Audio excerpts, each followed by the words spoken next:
I descended into hell today, the place called Reddit, and I noticed that this type of sentiment is becoming quite popular over there. A huge dismissal of men that are incapable of getting a girlfriend. Back in the 90s, we used to call them virgins, but then feminism came along and said that it is wrong to judge the worth of a man based on how many women they lay. And so virgin became a slur. And for a while, it was actually considered politically incorrect to call a man a virgin.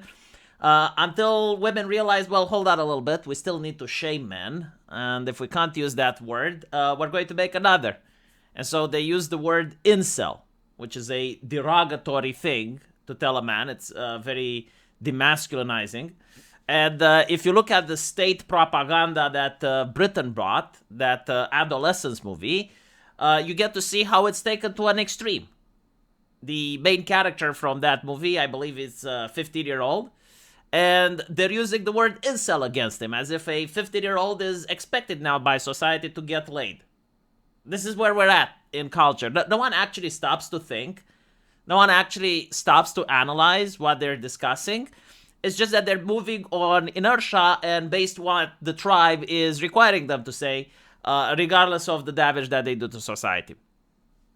And so I found this post to be very interesting. Like, first I'll read it to you and then we'll discuss it. But it's by a lady on Reddit, and she claims that society would be better off if we stopped lying to incels. So you'll notice that the word we referring to the entirety of the human race, right? So like this is a call to action for every human being on the planet to listen to her great words of wisdom. I see lots of advice coming from different circles that incels should do X, Y, and Z to improve themselves to attract a woman. But the cold truth of the matter is that a lot of these incel types don't even clean up very well. They simply don't have what it takes to attract women, and no amount of being more confident or getting a good haircut or wearing the right clothes or adjusting their belief is going to fix that. And I'm saying this as a woman. I've seen incels in real life and had the chance to interact with them personally. A thought experiment I'd always run is what could he have done that would make me be more attracted to him? The answer is nothing. Society needs to quit lying to these guys. In a world where women are free to choose who we have sex with, they're losers. They're the guys who don't get picked. Sorry, but that's the truth. The sooner we can come up with better methods to artificially pacify these men's sexual needs and to help them come to terms with their situation, the better everyone will be.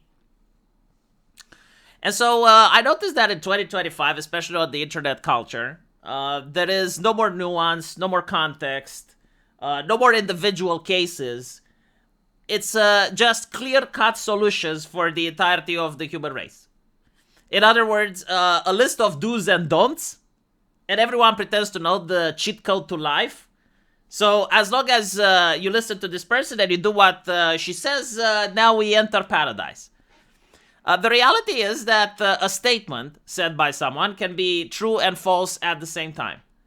Especially when the person does understand some of the problems, but the solutions that they're offering can be hellish in nature. And this is one of those posts. Like, I do agree with her that there are certain individuals in society who have failed the genetic lottery, or they have failed the psychological lottery, or they are victims of certain socioeconomic factors that do not favor them at all. And it's very unlikely for them that they're going to find a significant other.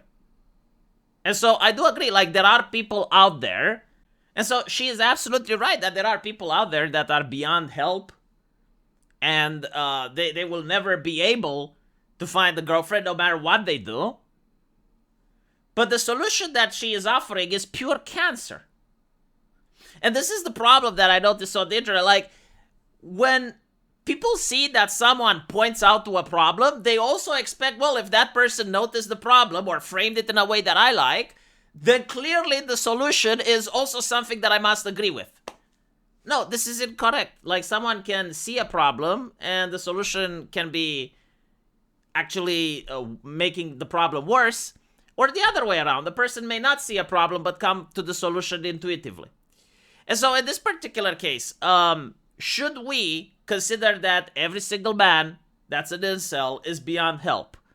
Well, absolutely not. It's on a case-by-case basis. How do you know that the man is beyond help if you don't even know his name, you don't even know his situation? Why would we assume that he can't clean up if we don't know his name, we don't know his situation? The idea that people don't change, also ridiculous. The idea that there may not be a woman out there that is also not a 10 out of 10, right? Because when you read this, it puts women in a position of power as if they're absolutely perfect and every single man on planet Earth would just rule over them. But in reality, there are women that are fat, there are women that are ugly, there are women that are dumb as a rock. And so maybe, you know, for an incel, there is a woman out there that is at their level. So the idea that we should just abandon men for our society is not just cruel, but it's not even self-serving. Because this lady, one day, she can be cursed and she can realize that she's pregnant and she has a son. And then her son can become an incel.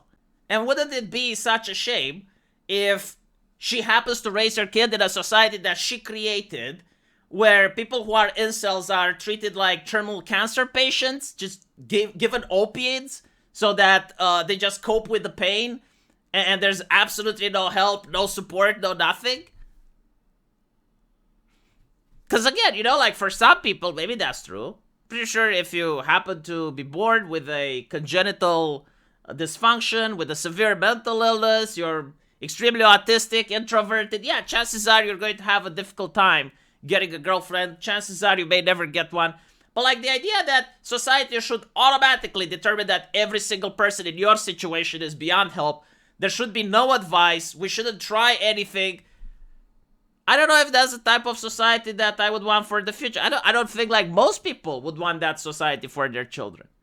Because that's the thing, you know, you talk about incels as if they're the other, right? Like it's another person out there, a stranger, you don't care, until you happen to get pregnant and you realize that you have a son, and one day he too may be an incel. And then finally, there's also the reality that a lot of women are incels as well. They just suffer differently.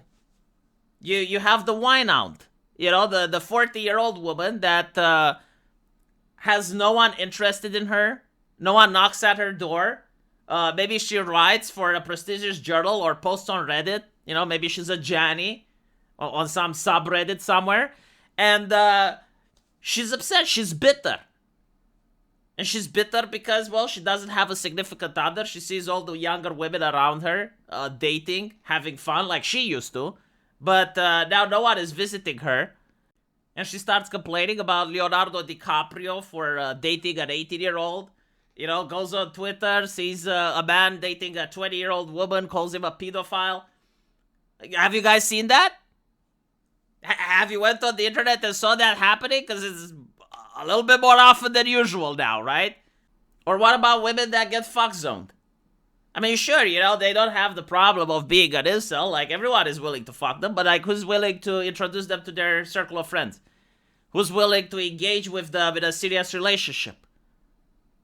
Right? And no one. And the thing is, like, oh, all these women, are they worthy of compassion? I'm pretty sure that feminists will say yes. You know, of course they're worthy of empathy and compassion and understanding. But at the same time, you want to create a society where compassion and understanding doesn't exist. And if you have a man that's raised in the idea that he's absolutely alone, that he is marginalized, the society doesn't care about him, but you then come in and have the expectation that he cares about you, no, he's going to tell you to go fuck yourself. And so this is what I think about the incel thing, and more importantly, what I think about the modern internet, where people see someone that drops a couple of truth bombs, and then they assume that the entire text is true. It's like, no. Both of these things can be possible. Yes, like there can be some people that are beyond help, but at the same time, we shouldn't assume that every single person fits that category just because they're in a similar situation. Right? Like, imagine if you see a couple of car crashes where people are beyond help, And then you assume that every single car crash you see, no matter how minor or how bad, you automatically assume, well, I'm not even going to go check because like the people in there are probably dead. That's pretty much what she's suggesting. Let me know what you guys think though. And as usual, I will see you in the comment section. Take care.